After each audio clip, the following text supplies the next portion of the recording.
Indira guarantee. എന്താണ് guarantee? Indira guarantee പറയണത് കോൺഗ്രസ്സുകാരാണ്.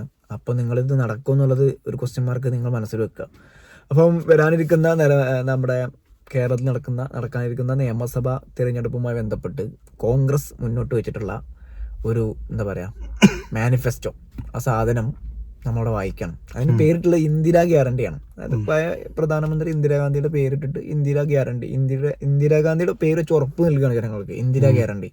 അപ്പൊ എന്തൊക്കെയാണ് അവരുടെ ഗ്യാരണ്ടികൾ എന്നുള്ളത് വായിച്ചു നോക്കാം. എന്നിട്ട് അവർ ഭരിച്ചപ്പോൾ ഈ ഗ്യാരണ്ടികളെ എങ്ങനെയാണ് അവർ കൈകാര്യം ചെയ്തിരുന്നത് എന്നും കൂടി നമുക്ക് നോക്കാം. അതെ, ആദ്യത്തെ ഒരു കാര്യം കൂടി പറയാനുണ്ട്. യൂട്യൂബൊക്കെ തുറന്നു കഴിഞ്ഞാൽ കാണുന്ന ചിലപ്പോൾ നമ്മളെ വീഡിയോ വരുമ്പോൾ വരെ ചിലപ്പോൾ പരസ്യം വരുന്നത് UDFന്റെ കാര്യം. അമ്മാതിരി പ്രവർത്തനം നടക്കണം കേട്ടോ. എന്തായാലും 5 ഗ്യാരണ്ടികളാണ് പറയുന്നത്. ഗ്യാരണ്ടി എന്ന് പറഞ്ഞത് ഒന്നാമത്തത് ഫ്രീ ട്രാൻസ്പോർട്ട്. കേൾക്കുമ്പോൾ തന്നെ ശരിയാണ് വരുന്നത്. എന്തായാലും free bus travel for woman on KSRTC buses.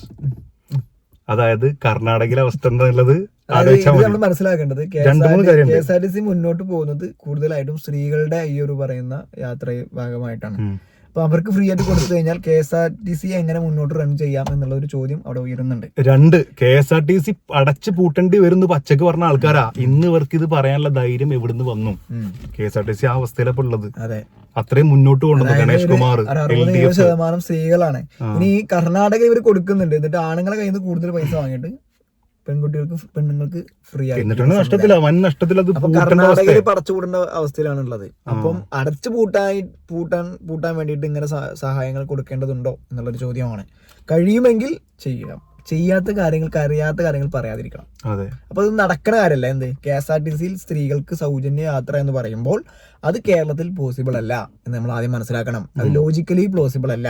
അതെ, ഇനി 2ാമത്തും 3ാമത്തും ഒരുമിച്ച് വായിക്കേണ്ട ഒരു സാധനം ഓരോന്നും പറയാം. ഒന്ന് ഫിനാൻഷ്യൽ അസിസ്റ്റൻസ്. എന്താണ്? 1000 per month for college going girl students. അടുത്തത് വെൽഫെയർ ഇൻക്രീസസ് എന്ന് വെച്ചാൽ pension rises to 3000 per month. രണ്ടും ഒരുമിച്ച് പറയേണ്ട കാര്യമാണ്. അതായത് 600 രൂപ പെൻഷൻ കൊടുക്കാത്ത നമ്മുടെ UDF ഗവൺമെന്റിന്റെ ഒരു കാലം ഉണ്ടായിരുന്നു. അവര് 3000 കൊടുക്കും എന്നാണ്. അതായത് 600 കൊടുക്കാൻ വക്കില്ലാത്ത ഈ ടീമാണ് 3000 ഡയലോഗ് അടിക്കുന്നത്. അതെ. പിന്നെ ഈ കോളേജ് വിദ്യാർത്ഥികൾക്ക് 1000 രൂപ എന്ന് പറഞ്ഞു. അപ്പം നമ്മളെ കേരളത്തില് ഒരു ഡിഗ്രി ഒക്കെ പഠിക്കുന്ന പെൺകുട്ടികൾ എത്ര പേരുണ്ടാവും? 1000 രൂപ. അങ്ങനെ അവർക്ക് 1000 രൂപ കൊടുക്കണമെങ്കിൽ ഒരു മാസം എത്ര കോടി വേണ്ടി വരും? ഇത് എവിടെ നിന്ന് ഉണ്ടാക്കും? അല്ലെ കൊടുക്കട്ടെ, കാരണം വേണമെങ്കിൽ കൊടുക്കാവുന്നുള്ളൂ. കാരണം നമ്മളിവിടെ ഉഷാറായിട്ട് കൊടുക്കേണ്ടത്. ആൻഡ് ഇവിടെ മനസ്സിലാക്കേണ്ട കാര്യം, 35 വയസ്സിന് മുകളിൽ പ്രായമുള്ള സ്ത്രീകൾക്ക് 1000 വെച്ച് കൊടുക്കുന്നത് 2 മാസം എല്ലാ സ്ത്രീകളും മേടിക്കുകയും ചെയ്തു. പ്ലസ് അത് നമ്മളെ BPL മാത്രമുള്ള സാധനം മാറ്റി APL എല്ലാ കടനും കിട്ടും. അങ്ങനെ മാറ്റിയും ചെയ്തു. ആര്? ഇവിടെ സർക്കാർ വരും. അല്ല, അത് ഓൾറെഡി ചെയ്തു. അത് ഓൾറെഡി പറഞ്ഞിട്ടുണ്ട്. അതിന് വേണമെങ്കിൽ അപ്ലൈ ചെയ്യാൻ പറ്റും. പക്ഷെ ഇനി വരുന്നത് കോൺഗ്രസ് ആണെങ്കിൽ കിട്ടുന്ന ഒരു ഉറപ്പില്ല കേട്ടോ, വേറെ കാര്യം. അപ്പൊ ഈ പൈസന്റെ കാര്യത്തിൽ അത്രേ പറയാനുള്ളൂ. ഇനി 4ാമത്തത് ഹെൽത്ത് ഇൻഷുറൻസ്. അതായത് 25 ലക്ഷം family health cover under the Oommen Chandy scheme. പേരുകൾ എടുത്തിട്ട് ഹെൽത്ത് ഇൻഷുറൻസ് ഒക്കെ ശരിക്കും ഉഡായിപ്പിന്റെ പരിപാടിയാണ്. 25 ലക്ഷം എന്നൊക്കെ പറയും. അത് നമുക്ക് ഒരു യൂസ് ചെയ്യാൻ പറ്റാത്ത, ഇതില് കുറെ കള്ളത്തരങ്ങൾ കൊണ്ടുവരാൻ പറ്റുന്ന സാധനമാണ് ഈ ഇൻഷുറൻസ് പറഞ്ഞ സാധനം. ഇപ്പൊ ഒരു കുടുംബത്തിൽ 25 ലക്ഷം എന്ന് പറയുമ്പോൾ അത് എങ്ങനെയാണ്, എവിടെയാണ് അത് എങ്ങനെ അത് പ്രാവർത്തികമാക്കുമെന്നില്ല. വെറുതെ ഡയലോഗുള്ളൂ. 25 ലക്ഷം രൂപയുടെ ഇൻഷുറൻസ് കിട്ടും. അതിലിഞ്ഞ് അത് വന്നു കഴിഞ്ഞാൽ കുറെ ഉണ്ടാവും. ഇന്ന അസുഖത്തിന് കിട്ടൂല എന്നൊക്കെ പറഞ്ഞിട്ട് കുറെ ലിസ്റ്റ് ഉണ്ടാവും. അപ്പോൾ അതിപ്പോ പറയില്ല കേട്ടോ. അതായത് 25 ലക്ഷം എന്നൊക്കെ വലിയൊരു എമൗണ്ട്. അപ്പൊ നമുക്ക് വലിയൊരു അസുഖം വരുമ്പോൾ അതുകൊണ്ട് പോകുമ്പോൾ പറയും അത് ഈ അസുഖത്തിന് കിട്ടൂല. അതിന്റെ പരസ്യം വരെ വന്നിട്ടുണ്ട്. ഒരു ചേട്ടൻ നേരെ മാല വെക്കാൻ പോകുമ്പോ ഒരു കോള് വരും. ആണോ? ഞെട്ടുന്നു. എന്ത് സംഭവം? ഇവരിങ്ങനെ 25 ലക്ഷം തരാറാണ് ഈ മാല. അപ്പൊ അത് ഏതൊക്കെ അസുഖത്തിനാണ്, ഏതൊക്കെ ഹോസ്പിറ്റലിലാണ് കിട്ടാന്നൊന്നും പറഞ്ഞിട്ടില്ല. ജസ്റ്റ് പറഞ്ഞ് ഡയലോഗ് മാത്രമേ ഉള്ളൂ. നെക്സ്റ്റ് ലാസ്റ്റത്തത് ബിസിനസ് ലോൺ. അത് interest free loan up to 5 lakh for youth.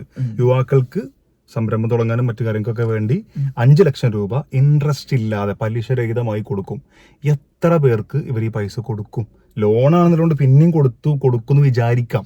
ഈ പറഞ്ഞ 3000 ആക്കണത് 600 കൊടുക്കാത്ത ഇവർ 3000 പെൻഷൻ ആക്കുന്നു പറഞ്ഞാൽ അത് വിശ്വസിച്ച് വോട്ട് ചെയ്യുന്ന ആൾക്കാർ മണ്ടന്മാരെന്നല്ല എന്താ പറയാൻ പറ്റുക? അപ്പൊ ഇതാണ് ഇവരുടെ അവസ്ഥ. ഇമാതിരി ഊളത്തിലൊക്കെയാണ് പടച്ചു വിടുന്നത്. ഇങ്ങനെയൊക്കെ പറഞ്ഞിട്ടാണ് ആൾക്കാരെ പറ്റിക്കാൻ നോക്കുന്നത്. അപ്പോൾ ദയവായി കാര്യങ്ങൾ കൃത്യമായിട്ട് മനസ്സിലാക്കി പോവുക. 2000 രൂപ ഈ പെൻഷനാക്കിയ സമയത്ത് അത് ഓവറാണ്, ഖജനാവിൽ കടം കൂടിക്കൊണ്ടിരിക്കുക എന്ന് പറഞ്ഞ ആൾക്കാരാ. അത് ഉമ്മൻചാണ്ടി ഉണ്ടായ സമയത്ത് 93% ഉണ്ടായിരുന്ന കടത്തിന്റെ റേറ്റ് 63 പിന്നീട് 48 ആക്കി കുറച്ച സർക്കാർ അവിടെ ഇരിക്കുന്നത്. ഓരോ മുമ്പ് വന്നിട്ടാണ് ഈ കടം ഇല്ലാത്തരം പറഞ്ഞുകൊണ്ടിരിക്കുന്നത്. എല്ലാ കാലത്തും ഉണ്ടായിട്ടുണ്ട്. കടത്തിന്റെ കാര്യം പറയുമ്പോൾ ഇന്ത്യയിലെ ഏറ്റവും കൂടുതൽ കടം ബാധ്യതയുള്ള സംസ്ഥാനങ്ങളിൽ ആദ്യത്തെ 10 കേരളമല്ല. അത് നിങ്ങൾ ആദ്യം മനസ്സിലാക്കണം. ബി.ജെ.പിയും ഈ പറയുന്ന കോൺഗ്രസ്സുകാരും ഇപ്പോ ഈ പ്രചരണം നടത്തുന്നത് കേരളത്തിനെ കടക്കണിയിലാക്കിയ പിണറായി വിജയന്റെ ഭരണം എന്ന രീതിയിൽ പ്രചരിപ്പിക്കുന്നുണ്ട്. കള്ളത്തരം പറയുന്നു. അവിടെ നമ്മൾ മനസ്സിലാക്കേണ്ട ഇന്ത്യയിലെ സംസ്ഥാനങ്ങൾ എടുത്തു നോക്കിയാൽ ആദ്യത്തെ 10 പോലും കേരളമില്ല. അപ്പൊ ഈ 10 ഈ പറയുന്ന കോൺഗ്രസിന്റെയും ബി.ജെ.പിയുടെയും ഭരിക്കുന്ന സംസ്ഥാനങ്ങളുണ്ട്. അവർക്ക് അവിടെ പറ്റും, നമുക്കിവിടെ പറ്റില്ല എന്നാണ് അവർ പറയുന്നത്. സോ അത് എന്താ രണ്ട് തന്തക്ക് പറഞ്ഞ ഡബിൾ ഡാഡി സിൻഡ്രോംസ്, അതാണ് സാധനം. ഓക്കെ, അതെന്താ ഇത് ആൾക്കാർ മനസ്സിലാക്കണില്ല എന്നുള്ളത് ഇവർക്ക് മനസ്സിലായി. അല്ലെങ്കിൽ നിങ്ങൾ ആലോചിച്ച് നോക്കുക, ഇന്ന് പറയുന്ന ഒരു സാധനം നമ്മൾ നാളെ മാറ്റി പറയാം. അത് ഞാനിങ്ങനെ പേഴ്സണലായിട്ട് ഒരാളെ ചെവി പറഞ്ഞല്ല, പബ്ലിക്കിന്റെ മുമ്പിലേക്ക് സോഷ്യൽ മീഡിയ വഴി പറഞ്ഞ സാധനം, ന്യൂസിൽ വരെ പറഞ്ഞ സാധനം പിറ്റേ ദിവസം മാറ്റി പറയവര്. ഞാൻ ചെയ്തിട്ടുണ്ടോ? ഇപ്പൊ ആ കുട്ടിക്ക് വയനാടിന്റെ കാര്യം വരുമ്പോ ശ്രുതി എന്തെന്ന കുട്ടിന്റെ പേര്, ആ കുട്ടിക്ക് വീട് വെച്ചിട്ട് ഞാൻ അങ്ങനെ പറഞ്ഞിട്ടുണ്ടോ എന്ന് ചോദിച്ചേ. സിദ്ദീഖ് ചോദിച്ചത് പറഞ്ഞിട്ടുണ്ടോന്ന്. എന്താ അവസ്ഥ? അപ്പൊ ഇത്രയും ഒരു വൃത്തികെട്ടൊരു ഭരണം, അതായത് പ്രതിപക്ഷം നമ്മൾ കണ്ടിട്ടില്ല. അല്ല, ചരിത്രത്തിൽ ആദ്യമായിട്ടാണ് ഒരു ഇലക്ഷനിൽ പ്രതിപക്ഷം അഴിമതി ആരോപണം നേരിടുകയും ഭരണപക്ഷം അഴിമതി ആരോപണം നേരിടാതെ വരികയും ചെയ്യുന്ന ഒരു ഇലക്ഷൻ നേരിടുന്നത്. കാരണം ഇപ്പൊ ഈ പറയുന്ന വയനാട് ഫണ്ടുമായി ബന്ധപ്പെട്ട് കോൺഗ്രസ് അഴിമതിയുടെ നിഴലിലാണുള്ളത്. അത് സത്യം എന്താണെന്നുള്ള ആർക്കും അറിയില്ല. എന്നാലും